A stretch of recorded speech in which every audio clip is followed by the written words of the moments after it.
I'm proud of our guys because I thought in the first half, I thought Minnesota did a good job with their physicality and their pressure, and they kind of had us on our heels. And one of the things we talked about, or the main thing we talked about at halftime, is just trying to be the aggressor and not play on your back heel. And I thought our guys did a good job of flipping that switch at halftime.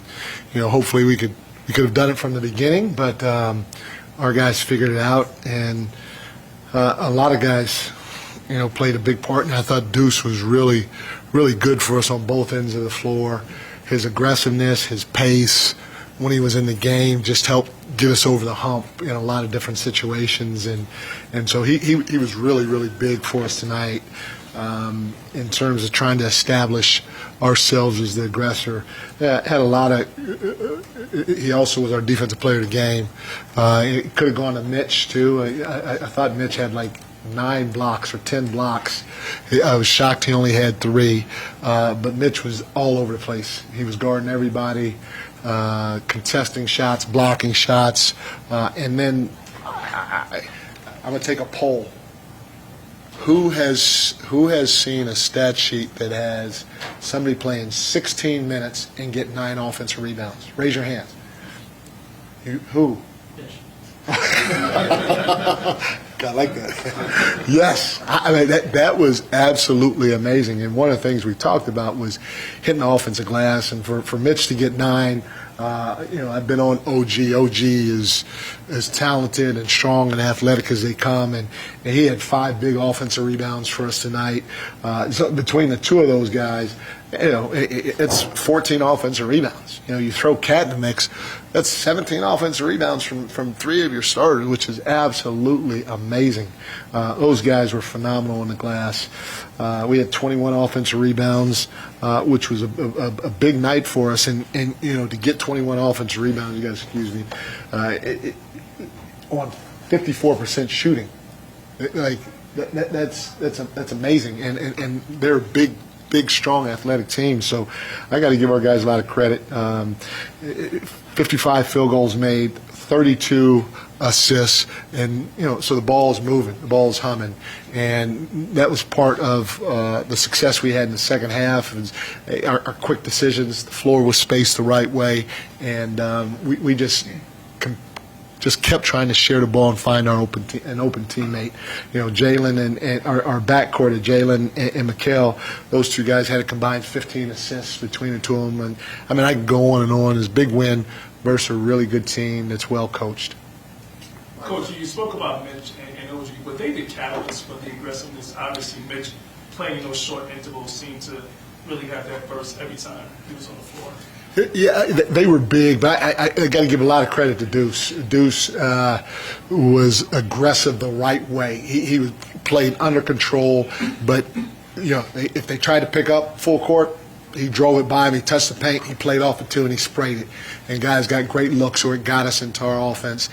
Josh was also a big catalyst in terms of trying to get us to push the pace and play the right way. So it was obviously a collective or a team effort, but those two guys did a lot of little things that won't show up in here that helped us become the aggressors in that second half especially. Mike, one more thing on the offensive rebounds. I was talking to Kelly the other day, and he said your system crashing from the corners is very important. Is very what? Important. Yeah. One, have you seen a consistency from guys with that? And 2, is that something guys do naturally, or is that something you have to harp on throughout camp as you're trying to implement this type of system or make sure guys are crashing from certain spots on the floor? You got to stay on guys because it's think about it. Every offensive possession, go. That's I always I told our guys this. There are a lot of talented teams and people in this league, just like in any walk of life. The ones that are great are the most consistent.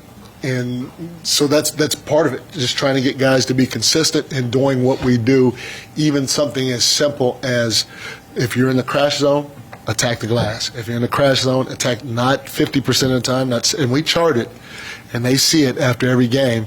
But we're trying to go 10 for 10 if you're in that crash zone 10 times. So we got to keep pushing them. But our guys, they've been really, really good trying to do the right thing when they're out on that floor. Coach, pace is perceived as kind of pushing the ball up the court, but it's, pace is measured also in the half-court offense. Are you becoming more satisfied with your pace in the half-court offense? For sure. I thought in the first half, no, I wasn't happy. Again, you got to give Minnesota credit that they were up in us and they were physical, and we did not attack that the right way from the beginning of the game. We kind of played on our heels, and it lasted the whole first half, or most of the first half. We had a little window that we got aggressive. Again, I thought when Deuce was on the floor, his group did a really good job of it, and Josh. But the second half, I thought everybody picked up the pace, not just in the full court, but in the front court as well.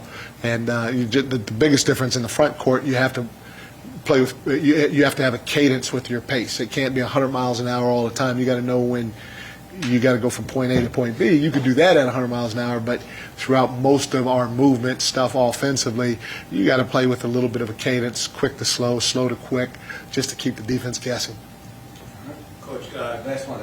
Coach Finch said that before the game he sees a lot of tendencies from how you ran your system in Sacramento with the ball movement and guys moving around. Today, a lot of uncontested shots in the second half. Yeah. What are the tendencies that you think are the same from Sacramento with this team? How do you see it kind of evolving? Well, I would say this after our game against Chicago. I walked by Kev and I said, I told Kevin Herter, I said, miss you, man. I enjoyed our time working together in Sacramento. He said, yeah, Coach, I did too. He goes, dang. You brought everything that we did in Sacramento here with the exact same calls. I felt like I was back in Sacramento on offense. I knew everything that was coming. So we're trying to play the same way. We want to play with pace. We want to space the floor the right way. We want to touch the paint. We want to make quick decisions. We want to reverse the ball so the defense doesn't get settled.